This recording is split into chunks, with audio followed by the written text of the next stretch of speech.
तलाक के 7 साल बाद मिले जब पति पत्नी। कोमल ने एयरपोर्ट से बाहर आते ही टैक्सी बुक कर ली थी। वह टैक्सी का इंतजार करने लगी। कोमल के साथ तकरीबन 4 या 5 साल का बच्चा भी था। थोड़ी ही देर में एक टैक्सी उसके आगे आकर रुकी। कोमल बोली, सामान डिक्की में रखो।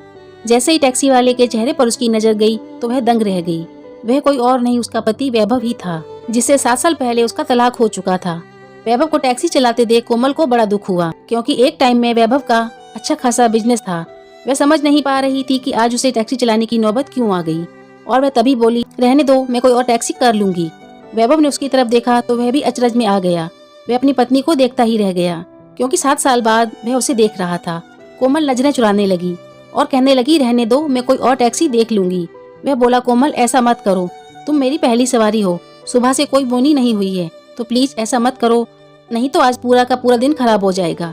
कोमल मान गई, बोली ठीक है, गाड़ी में सामान रखो, और वह बच्चे के साथ जाकर पीछे वाली सीट पर बैठ गई। वैभव ने टैक्सी स्टार्ट की और वह टैक्सी चलाते चलाते कोमल को देखना चाह रहा था, इसलिए वह अपने सामने लगे शीशे को बार बार इस तरह से सेट कर रहा था कि वह कोमल का चेहरा देख सके। कोमल फोन पर कुछ देख रही थी और वह उसके चेहरे को निहारता जा रहा था, क्योंकि यही तो थी वह सांवली सलोनी सूरत जिस पर वह मर मिटा था। कोमल भी वैभव को देखना चाह रही थी, लेकिन वह उसे नहीं देख पा रही थी, बच्चा गोद में सो गया था। फिर वैभव बोला, कोमल बुरा ना मानो तो एक बात पूछूं? हाँ पूछो, कोमल ने जवाब दिया। क्या तुमने शादी कर ली? तुम्हारा बच्चा बहुत प्यारा है। थैंक यू, बस यही बोलकर कोमल चुप हो गई। तभी वैभव ने पूछा, किससे मिलने आई हो? हैदराबाद। कोमल बोली, बड़ी दीदी के घर जाना है। वैभव बोला, दीदी अभी भी वहीं रहती है? हाँ। कोमल बोली, तो तुम कहाँ रहती हो? वैभव ने पूछा। मैं बेंगलोर में रहती हूँ, वहीं मेरी जॉब है। दीदी यहीं हैदराबाद में है, दीदी की तबीयत ठीक नहीं है, उन्हें देखने जा रही हूँ। ओहो, क्या हुआ दीदी को? वैभव ने पूछा। कुछ नहीं, टाइफाइड हुआ था, मुझे याद कर रही थी, इसलिए फ्लाइट की टिकट कराकर आ रही हूँ। अच्छा, वैभव ने कहा। तभी उसकी नज़र सामने रेस्टोरेंट पर गई। उसने गाड़ी की स्पीड कम की और बोला, तुम्हें याद है, यहाँ हम अक्सर आते थे, हर संडे को आते थे तुम्हारा फेवरेट डोसा खाने के लिए। कोमल चुप थी। तो आज फिर चलोगी मेरे साथ डोसा खाने? देखो प्लीज मना मत करना, रिक्वेस्ट कर रहा हूँ, तुम्हारे साथ थोड़ा सा टाइम बिताना चाहता हूँ। कोमल बोली, ठीक है। तब तक बच्चा भी उठ चुका था। कोने का टेबल लेकर दोनों बैठ गए। बच्चे को एक पेस्ट्री दिलवाई और कोमल ने अपने लिए एक डोसा ऑर्डर किया और वेटर से कहा, एक सिंगापुरी चाउमीन भी लाना। वैभव देख रहा था कि कोमल को आज भी पता है कि मुझे सिंगापुरी चाउमीन पसंद है। दोनों ने खाते हुए काफी सारी बातें की। वैभव बच्चे को खिलाते हुए बोला, बहुत प्यारा है तुम्हारा बच्चा। हमारी शादी 5 साल तक चली। मैंने तुमसे कितना कहा कि मुझे बच्चा चाहिए, लेकिन तुमने हमेशा टाल दिया। खैर छोड़ो, ये बताओ तुम्हारे हस्बैंड क्या करते हैं? वैभव थोड़ा उदास हो गया था।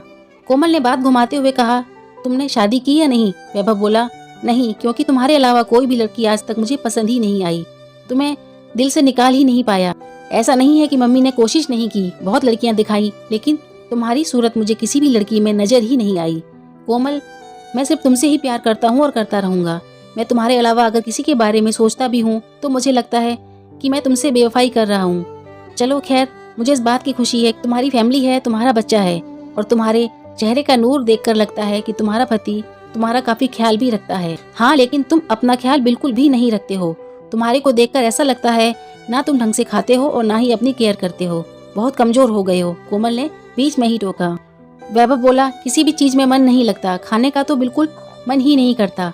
खैर मेरी छोड़ो, तुम्हारी बात करते हैं। तुम्हारा पति कम से कम मेरे जैसा तो नहीं। मैं तो तुम्हारी कद्र ही नहीं कर पाया। कितना नाकामयाब हस्बैंड रहा मैं, मुझे माफ कर देना। कोमल सोच रही थी, हमारा रिश्ता सिर्फ और सिर्फ मेरी वजह से ही टूटा है, लेकिन वैभव अपने आप को ही गुनहगार मानता है। वह हमेशा से ही ऐसा ही है, मेरी हर गलती को अपने सर ले लेता है। तब वह बोली, सारी गलती तुम्हारी ही नहीं है, मैं भी इसमें बहुत बड़ी जिम्मेदार हूँ। मैं ही तुम पर हमेशा शक करती और हमेशा तुमसे लड़ाई करती थी। तुम तो बहुत ख्याल रखते थे मेरा। पता नहीं मेरे दिमाग में कहाँ से शक का कीड़ा चला गया था, जो मैं तुम पर हमेशा इल्जाम लगाती रहती थी। वैभव कुछ न बोला, अपनी आंखों के आंसू छुपाने की कोशिश कर रहा था। तभी कोमल बोली, तुम शादी कर लो। कब तक ऐसे ही रहोगे? वैभव बोला, अब मैं दूसरी शादी नहीं करूंगा, बस पूरी जिंदगी तुम्हारे साथ बिताए 5 साल की यादों में ही काट दूंगा। कोमल ने कहा, चलो देर हो रही है, वक्त पर नहीं पहुंची तो दीदी को चिंता होगी। वैभव ने बिल देने के लिए अपना पर्स जेब से निकाला। कोमल की नजर जब पर्स पर गई तो देखा पर्स में बहुत कम पैसे थे। वह सोच रही थी, सारे पैसे बिल में दे देगा तो इसके पास कुछ नहीं बचेगा, और इसकी तो बोनी भी नहीं हुई है। तब वह बोली, बिल मैं ही दूंगी। वैभव नहीं मान रहा था। तब कोमल ने कहा, ठीक है, जो टैक्सी का किराया होगा वह मैं नहीं दूंगी, ठीक है? अब खुश? वैभव मान गया। कोमल हमेशा वैभव पर शक करती थी। कस्तूरी वैभव की बिजनेस में पार्टनर थी। कोमल कस्तूरी और वैभव को हमेशा शक की नज़र से देखती थी, जबकि वह हमेशा यही कहता था कि मेरा कस्तूरी के साथ ऐसा कोई भी रिश्ता नहीं है, लेकिन वह कभी भी उसकी बात का यकीन नहीं करती थी। इस वजह से घर में हमेशा लड़ाई होती थी और वह हमेशा अपनी सफाई देता था, लेकिन वह कभी भी उस पर यकीन नहीं करती थी। उनकी लड़ाइयाँ इस हद तक बढ़ गई थी कि बात डिवोर्स तक पहुंच गई। जो वैभव शराब से दूर भागता था, अब वह शराब पीने लग गया था। हालांकि वैभव की मम्मी भी नहीं चाहती थी कि वैभव का डिवोर्स हो, लेकिन कोमल के दिमाग पर एक गुस्सा सवार था, मुझे अब अलग होना है। वैभव ने उसे बहुत समझाया, लेकिन वह नहीं मानी। आखिर तलाक हो ही गया। वैभव कोमल से बेहद प्यार करता था। अब कोमल की दीदी का घर आ गया था। वैभव ने उसे उतार दिया और कहा, दीदी को मेरी नमस्ते कहना। कोमल ने हाँ में गर्दन हिला दी। वैभव बोला, अच्छा अब मैं चलता हूँ। पता नहीं कोमल को क्यों वैभव का जाना अच्छा नहीं लग रहा था। वह सोच रही थी वैभव थोड़ी देर अंदर आए। वैभव भी चाह रहा था कि कोमल उससे कहे कि थोड़ी देर अंदर आ जाओ। वह शर्म के मारे कुछ बोल नहीं पा रहा था।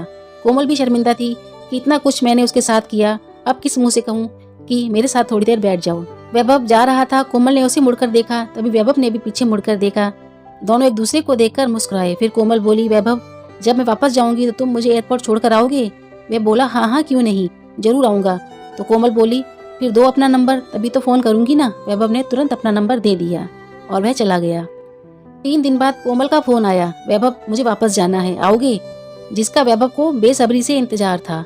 वैभव की टैक्सी की बुकिंग कहीं और हो गई थी और वह बुकिंग कैंसिल करके तुरंत कोमल के घर के बाहर पहुंचा। इस बार कोमल की दीदी भी बाहर ही खड़ी थी। वैभव ने दीदी के पैर छुए। कैसी हो दीदी? ठीक हूँ, तुम कैसे हो? दीदी ने कहा। मैं भी अच्छा हूँ। कोमल गाड़ी में बैठ गई। वैभव बोला, अरे तुम्हारा बच्चा तो आया ही नहीं, उसे तो ले लो।